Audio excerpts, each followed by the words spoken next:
Du Père, du Fils et du Saint-Esprit, gloire soit rendue à Papa Simon Kibangu Kiangani. Alors voici la suite de la parole de Dieu. Introduction du corps de Kibangu dans le mausolée, 14 avril 1960.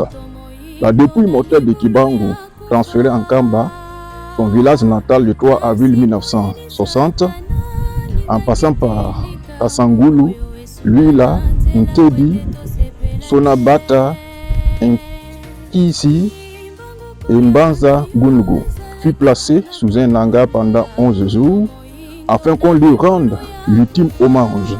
Il repose depuis le jeudi 14 avril 1960 dans le mausolée appelé Kilongo, le sanctuaire.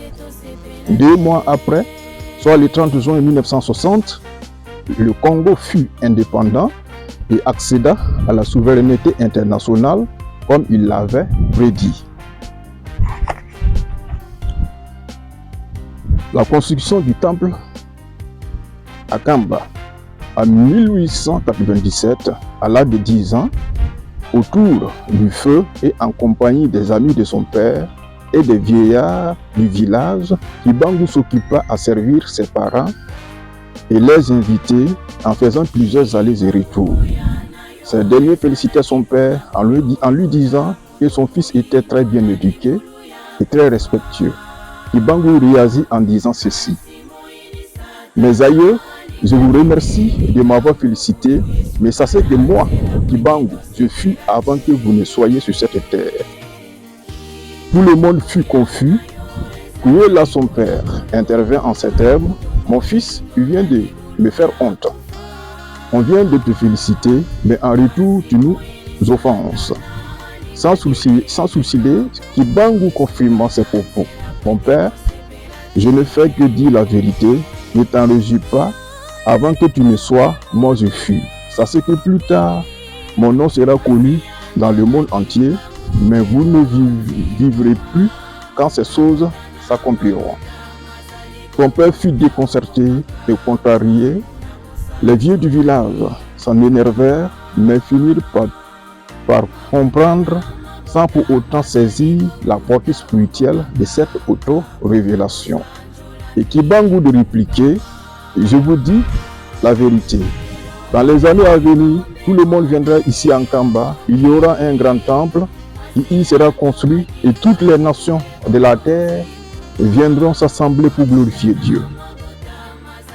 Après l'arrestation de Kibangu, la période allant de 1951 à 1957 fut marquée par une grande répression contre les adeptes de Kibangu, avec une nouvelle vague de répression et d'arrestation de ces derniers en 1956. C'est toujours en 1956 qu'on observa les manœuvres dites les manœuvres de Kimanza. En fait, à cette période, nos parents et grands-parents apercevaient chaque fois de l'aurore l'apparition, disparition d'un temple qui se dressait au centre de la colline sainte.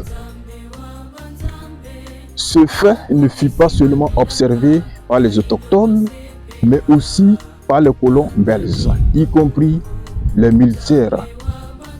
Kibangu l'avait d'abord prédit en 1897 en s'adressant aux aïeux et à son père, puis le 27 juillet 1921 à Mbouma, en ces termes: les Blancs et les soldats feront des manœuvres en s'éparpillant dans tout le territoire et passeront des nuits entières dans la bourse à la recherche de quelque chose qu'ils ne trouveront pas. Les militaires belges furieux se mirent à fusiller ce temple spirituel qui descendait du ciel dans toute sa splendeur. Il se mit alors à se déplacer dans l'espace de la cité sainte de Kamba vers Kimanza et vice-versa de manière répétitive devant les militaires coloniaux glacés de peur. Pose de la première pierre du temple le 6 avril 1961 par Dianganda Kontuma en vue de la construction du temple à l'endroit même où Kibangu possédait sa case. Mais auparavant, Dianganda demandait aux fidèles s'il fallait construire ce temple ou demander l'intervention divine afin de faire descendre des cieux ce même temple et les aïeux observaient, tout le monde dira qu'il fallait le construire. C'est à quoi Dianganda réagira en disant: en acceptant de le construire, nous aurons à coup sûr la bénédiction divine. Les travaux de la construction du temple de Kamba débutèrent le 4 juillet 1976. 6 avril 1981, inauguration du temple Kibangis en présence des autorités politiques et religieuses du pays ainsi que celles d'autres pays du monde. Ce temple dispose de 37 000 places assises en mémoire de 37 000 familles Kibangis déportées par les colons belges dans tous les coins et les recoins de la République démocratique du Congo dans le but de faire disparaître le nom Kibangu à jamais. Dans l'au-delà, les 150 000 martyrs issus de ces 37 000 familles doivent s'en réjouir, disait Dianganda Coutume lors de la cérémonie d'inauguration du temple.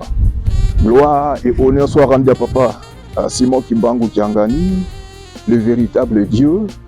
Et voici ces passages de la parole de Dieu qui nous éclaircit clairement que nos aïeux avaient vu ce temple même que Dieu a fait apparaître d'une façon spirituelle. Les aïeux sont témoins de tout ceci. Et même les colons belges en ont vu ce temple qui est apparu et se sont mis à fusiller ce temple. Que le nom de Papa Simon Kimbangu Kiangani soit glorifié. Alors, je le répète encore, Dieu est en Afrique, Dieu est en République démocratique du Congo. Le Saint-Esprit que nous avait été promis par le Christ est bel et bien présente en Kamba, Nouvelle-Jérusalem, en République démocratique du Congo. Au nom du Père, du Fils et du Saint-Esprit. Amen.